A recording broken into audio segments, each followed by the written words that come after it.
দাঁড়ান, বলবো লাগান না, আসুন। মা কি করছে? মা কি করছে?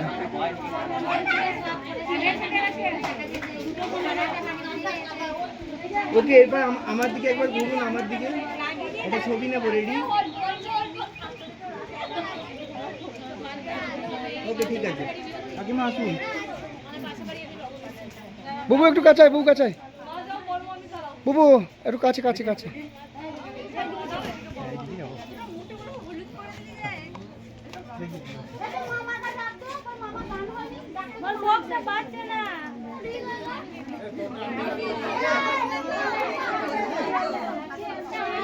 আপনি আরেকটু পিছিয়ে যান। হ্যাঁ, ঠিক আছে। এবার লাগান, এরকম লাগাচ্ছিলেন, ওরকম লাগান।